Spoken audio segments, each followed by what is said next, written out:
स्वागत है आप सभी लोगों का मेरे चैनल H2T में। आज के शो कैमरा ट्यूसडे में हम बात करेंगे पैनासोनिक ईवा 1 के बारे में। ये पैनासोनिक का एक सिनेमा कैमरा है। तो यहाँ पे बात समझिए, इस स्मॉल सिनेमा कैमरा पे फोकस किया गया है और सेंसर साइज़ है 35 मिलीमीटर हैंडेड, जैसा कि पिछला वीडियो पे था। अलेक्सा मेरी ब्लैक मैजिक वाले कैमरा में एग्जैक्टली वही सेंसर है वो। और इसको अगर आपको समझना है तो समझिए APS-C से थोड़ा बड़ा होता है, मतलब सरफेस एरिया बड़ा होता है, लेकिन मतलब वाइड अगर हाइट देखिए, हाइट कम होता है, वाइड मतलब ये थोड़ा वाइड स्क्रीन होता है। तो सुपर 35 मिलीमीटर का सेंसर साइज़ है और ये भी इंटरचेंजेबल लेंस है। लेकिन ये बात आप ज़रूर समझिए कि इसमें आप ऐसा नहीं कर सकते कि माउंट को चेंज कर सकते हैं। जैसे ब्लैक मैजिक वाले में मैंने बताया था कि उसमें माउंट को ही चेंज कर सकते हैं, इसमें वैसा नहीं कर सकते। इसमें कैनन का EF माउंट मिलता है। तो आप बोलोगे इसमें कैनन का क्यों मिलता है? आप ये समझिए, पैनासोनिक का जो माइक्रो फोर थर्ड सिस्टम है वो बहुत छोटा प्रोजेक्शन एरिया है। वो प्रोजेक्शन एरिया में लेंस नहीं कवर कर पाता 35 मिलीमीटर को, इसी कारण से इनको कैनन पे आना पड़ा। और इंडी इन्वायरमेंट में या लो बजट से फिल्म मेकिंग में या कमर्शियल शूटिंग में कैनन का लेंस का बहुत बड़ा मतलब प्रचलन है। तो इस कारण से कैनन का इस्तेमाल करना बेनिफिशियल रहा। फिर बात करते हैं, ये कैमरा है 4K 60 फ्रेम पर सेकंड 4:2 10 बिट तक जा सकता है, जो कि एक हष्ट पुष्ट तंदुरुस्त आपको वीडियो फाइल देगा। इस पे आपको डिस्कशन नहीं लेना, मतलब ये कैमरा खरीदते तो वीडियो फाइल पे आपको उतना दिमाग नहीं लगाना है। फिर इसमें डुअल SD कार्ड है। ये बात थोड़ा सा यूनिक है कि सिनेमा कैमरा में जनरली कोई कुछ एक्स्ट्रा देने की कोशिश करता है।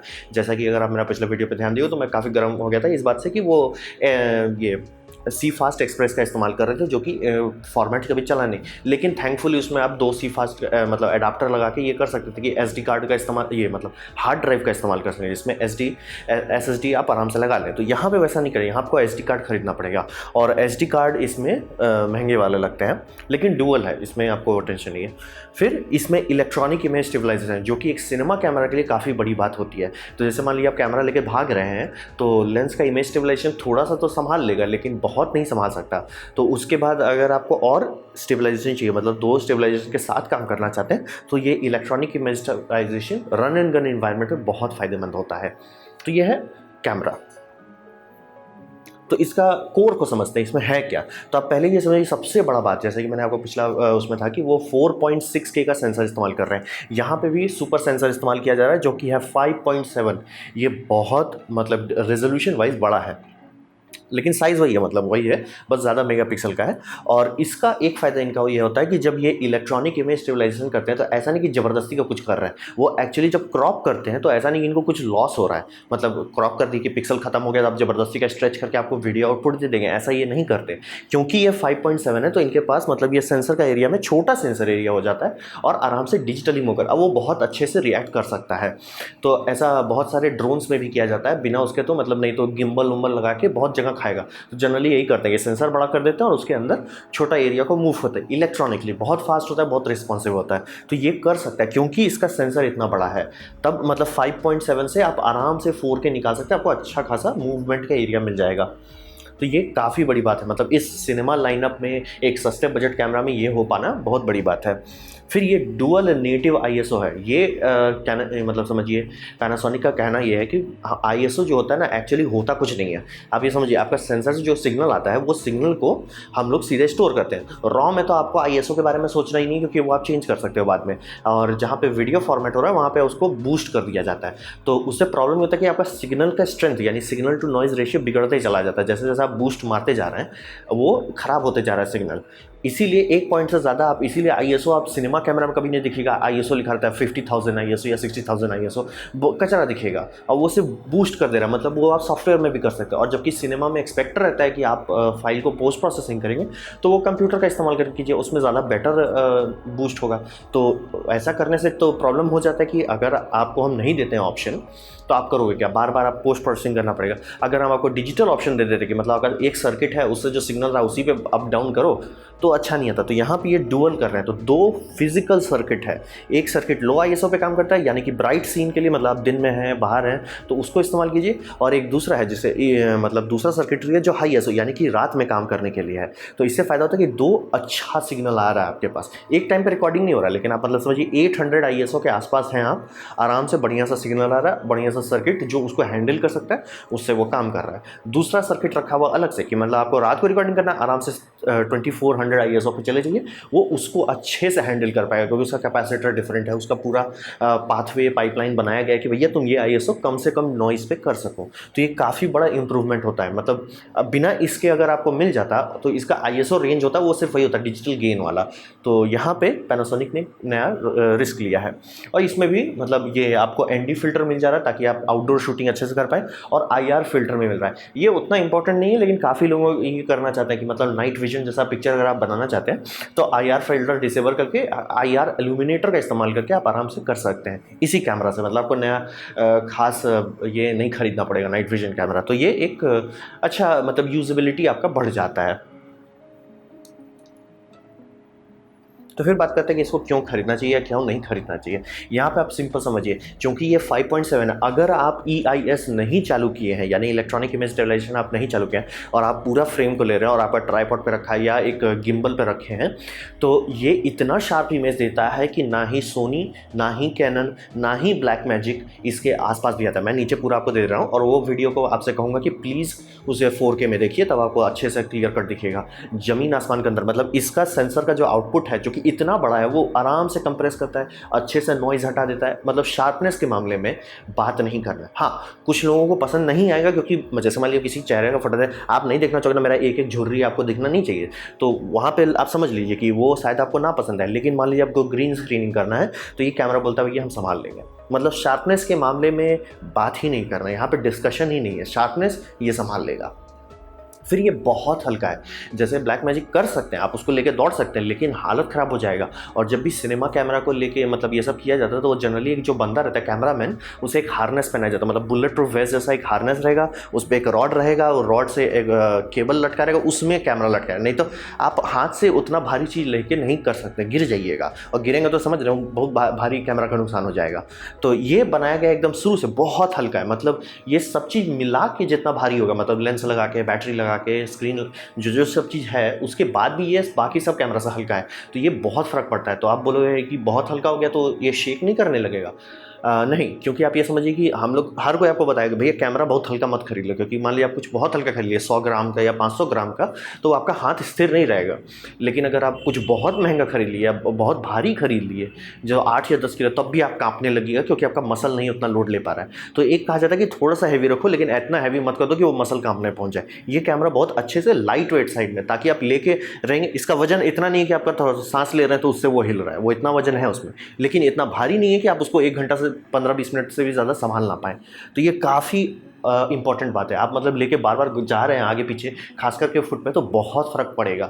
मतलब अगर ये आपका कैमरामैन चला रहा है, कैमरामैन ज़्यादा देर काम कर पाएगा। वो भारी भारी 8-9 किलो वाला अगर कैमरा लेके चल रहे हैं, तो ऐसा नहीं कि नहीं काम करेगा, वो ज़्यादा पैसा मांगेगा, और आप नहीं दीजिएगा तो बोले भाई बदलते रहो कैमरामैन को। और हेल्थ के लिए आपको ऐसा करना भी पड़ेगा, नहीं तो आप नहीं किसी को दे सकते भैया 10 किलो का कैमरा लेके दौड़ते रहो दिन भर। तो समझिए ये लाइट वेट होना बहुत प्रैक्टिकल बात है। ये ऐसा चीज़ नहीं है जो स्पेकशीट पे समझ में आएगा, लेकिन जो लोग काम करते हैं फील्ड में उनको फ़र्क। और इससे एक्स्ट्रा फ़ायदा भी होता है, जैसे मान लीजिए आप क्रेन में लगाना चाहिए, क्रेन हल्का हो जाएगा। दूसरा, फिर आप चाहते हैं इसको गिम्बल में लगा, इलेक्ट्रॉनिक गिम्बल में, वो हल्का हो जाएगा। ड्रोन में लगा के उड़ाना चाहते हैं, ऐसा नहीं है कि ड्रोन नहीं आता जो मतलब रेड वेपन को नहीं उड़ा सके, बहुत महंगा आता है। ये सबको उड़ाने वाला ड्रोन सस्ते में मिल जाएगा। तो इसी कारण समझिए लाइट वेट होना प्रैक्टिकल चीज़ है। ये ऐसा चीज़ है जो आपको कोई कन्वे नहीं करता, लेकिन आप जैसे यूज़ करें, अरे वाह, मतलब अब हम यूज़ कर पा रहे हैं। इतना भारी नहीं है कि मेरा हाथ कांप रहा है, इतना हल्का भी नहीं है कि मेरा मतलब समझिए सांस लेने से ही वो हिल जा रहा है। तो काफ़ी अच्छा है। और प्लस ये रिकॉर्डिंग ऑप्शन बहुत देता है। तो काफ़ी लोग कैनन का C200 से ये बात से उनको थोड़ा परेशानी है। कैनन का C200 अच्छा कैमरा है, कोई नहीं, लेकिन उसका रिकॉर्डिंग ऑप्शन ऐसा है, रॉ कचरा, बीच में कुछ है ही नहीं। मतलब या तो तुम सिनेमा ही बना रहे हो, या तो एकदम गया गुजरा यूट्यूब वीडियो बना, बीच में तो कुछ है नहीं। ये कैमरा एकदम उल्टा है, ये आपको ऑप्शन के ऊपर ऑप्शन, ऑप्शन के ऊपर ऑप्शन दे देता है। तो आप बोले उससे क्या लेना देना है? नहीं, फ़र्क पड़ता है। जैसे मान लीजिए आपका कोई क्लाइंट है, वो कोई क्लाइंट आपको बोल रहा है देखो भैया मर्सिडीज़ का कमर्शियल बनाना है, और तुम टाइम लो, जितना टाइम है बना लो।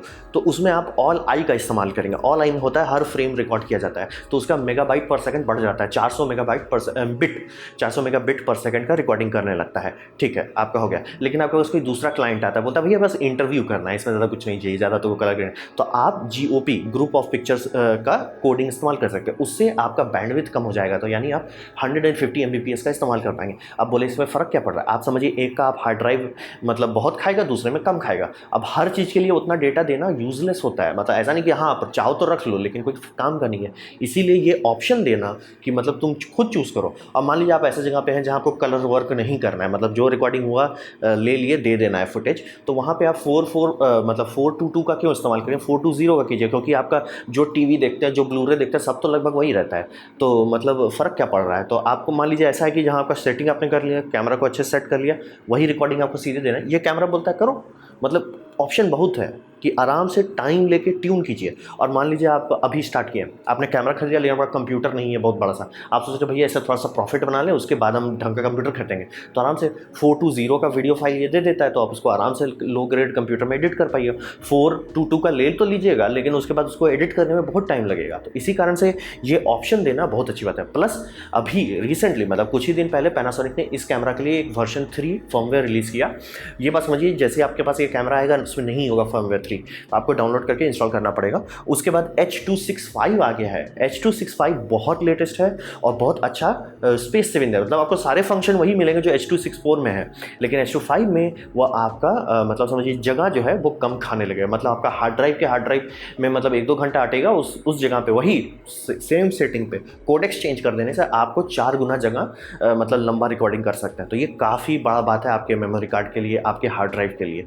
तो ये सब ऑप्शन बहुत यूज़फुल होता है। ये सब ऐसा चीज़ नहीं है जो कोई देख के समझेगा, सब अरे ये है वो है, नहीं, फ़र्क पड़ता है, तुरंत फ़र्क पड़ता है। जैसे मैं ये कैनन का DSLR का इस्तेमाल कर रहा हूँ, मेरा 4-5 गीगाबाइट का ये 20 मिनट का वीडियो हो जाता है। एडिट करने के बाद मैं इसको H.264 में अगर करता हूँ तो मुझे 1-1.5 गीगाबाइट का फाइल बनता है। वही H.265 में करूँगा तो 30% कम हो जाता है, 30% कम हो जाता है, मेरे को अपलोड करने में कम टाइम लगता है। तो समझ लीजिए कि ये होना बहुत अच्छी बात है। फिर ये मतलब dual SD UHS 2 card slot है। UHS 2 के बारे में आपको समझना है तो मेरा ये वीडियो देख सकते हैं, SD कार्ड के बारे में पूरा डिटेल आपको मिल जाएगा। तो ये भी काफ़ी लोगों के लिए फ़ायदा है। जैसे मान लीजिए खास करके जो लोग पैनासोनिक GH4 का इस्तेमाल किए हैं वो इसका इस्तेमाल सीधे कर लेंगे, क्योंकि उसमें भी V90 कार्ड लगता है, इसमें भी V90 कार्ड लगता है। मतलब आप लगा सकते हो कम का, लेकिन लोग डिमांड करेंगे भैया आप डालो। और आप देख सकते हैं कि इसमें जो साइड का हैंडल हैंड ग्रिप है वो भी आप हटा सकते हैं, कि मान लीजिए आपको गिम्बल में लगाना तो हैंडल लगा के करें, वो हटा लीजिए। ऊपर में हैंडल बार है वो भी खोल के हटा लीजिए, एकदम छोटा हल्का कर सकते हैं। तो ये काफ़ी बड़ी बात है। अगर पैनकेक लेंस लगा के तो लोग इसको मतलब हल्का उसमें लगा ले रहे हैं, जिसमें मतलब लोग DSLR लगाते हैं उसी में इसको लगा ले रहे हैं। तो ये काफ़ी बड़ी बात है कि एक तो इमेज शार्पनेस के मामले में तो डिस्कशन ही नहीं करना है, वहाँ तो बात ही नहीं करना है। और ये हल्का है जो यूजेबिलिटी में बहुत खास रोल प्ले करता है। और रिकॉर्डिंग ऑप्शन की मतलब आप ज़्यादा तरह के क्लाइंट को संभाल पाएंगे।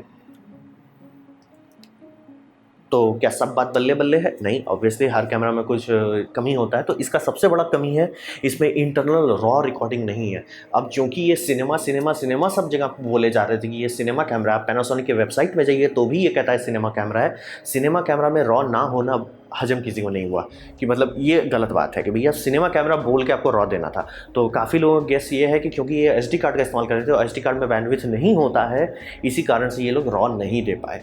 जो भी कारण है इसी कारण से ये कैमरा उतना सक्सेसफुल नहीं हुआ कि रॉ ना होने। बहुत ऑप्शन है, अच्छे से कंट्रोल है, 99% लोगों को कुछ नहीं है। लेकिन अगर आप सिनेमा कैमरा बोल रहे हो तो लोग एक्सपेक्ट करेंगे भैया हमको रॉ दो, भले हम यूज नहीं करें, भले हम 1-2 बार ट्राई मारने के लिए कर लें, बाद में समझिए भैया 3-3 टेराबाइट हमको 15-20 मिनट का रिकॉर्डिंग के लिए लगता है, भाई उतना में नहीं काम चलेगा, कुछ दूसरा कर लेते हैं। लेकिन ऑप्शन चाहिए। जैसे यही होगा कि DSLR खरीदने टाइम सब लोग रॉ ट्राई तो करेगा, बाद में हाँ भले कि भाई JPEG से ही काम हो जाता है, चलो ठीक है, लेकिन आप ट्राई तो करो। ये तो ट्राई भी करने नहीं देगा, ये रॉ नहीं देगा।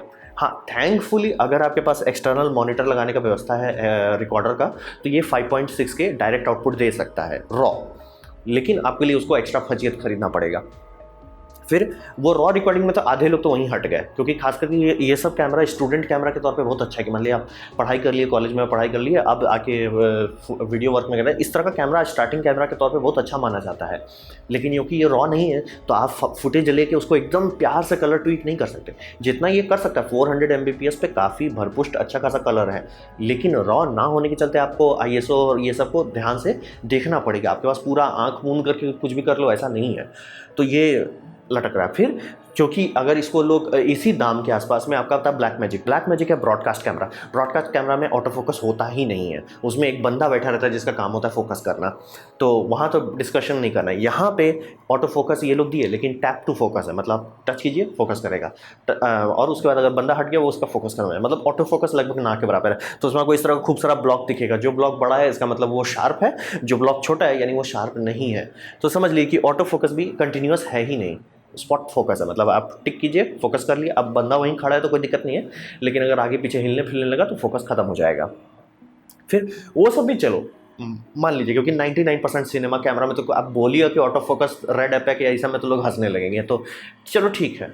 लेकिन एक चीज़ जो मतलब इसको यूजेबिलिटी का ख़राब कर दे रहा है, यूजेबिलिटी बोल रहा हूँ कि सब लोग फोकस करके यूजेबल बनाओ, ये एलसीडी बहुत ख़राब है एज इन कि एक छोटा है, दूसरा ये इतना रिफ्लेक्टिव है कि सन शेड जो इसमें दिया उसके बाद भी लोग नहीं देख पा रहे हैं स्क्रीन में क्या हो रहा है, मतलब बहुत रिफ्लेक्टिव है।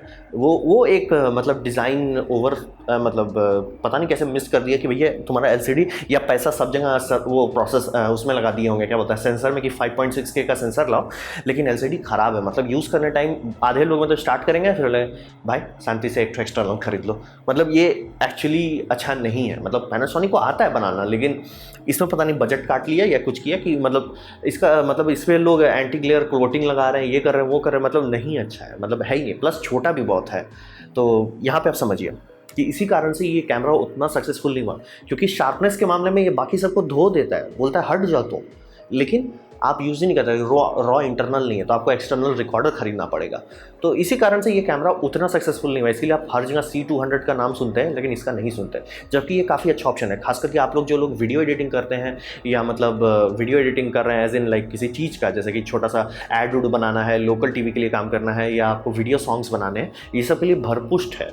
लेकिन एक होता ना कि भाई इसी दाम पे थोड़ा और मतलब $1000 और लगा दें या 1 लाख रुपया और लगा दें तो हमको कैनन C200 मिल जाएगा, उसमें रॉ है, तो एक मतलब समझ रहे हैं थोड़ा सा वो हो जा रहा है कि भाई इसको क्यों लें।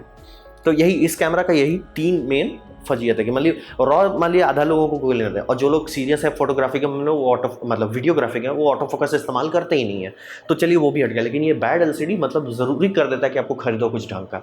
तो इसी कारण से ये कैमरा लगभग 90% आके सक्सेसफुल होने के बाद भी नहीं चल पाया, इसीलिए आपको इसका नाम हर जगह मार्केट में नहीं दिखा। लेकिन तब भी मैं कहना चाहूँगा कि आपको छोटा और हल्का इस लेवल का नहीं मिलेगा। तो ये था मेरा प्रेजेंटेशन पैनासोनिक ईवा 1 के बारे में। उम्मीद करता हूँ आपको अच्छा लगा हो, कुछ सीखने को मिला हो। अगर ऐसा है तो लाइक कर दीजिए, नहीं अच्छा लगा नहीं पसंद आया कोई बात नहीं, आप डिसलाइक दबा सकते हैं, मैं कहूँगा डिसलाइक 2 बार दबाइए, उससे मुझे पता चलेगा वो कितना ना पसंद हुआ है। और आप कमेंट लिखिए, क्योंकि मैं हर कमेंट के जवाब देता हूँ। मैं आपसे कहूँगा कि मेरे चैनल पर पुराने वीडियोज़ को भी देखिए, खूब सारे हैं, और आप सब्सक्राइब कीजिए, बेल दबाइए अगर आप फ्री हैं तो। आपने मेरा वीडियो देखा है जान के मुझे बहुत खुशी हुई, धन्यवाद।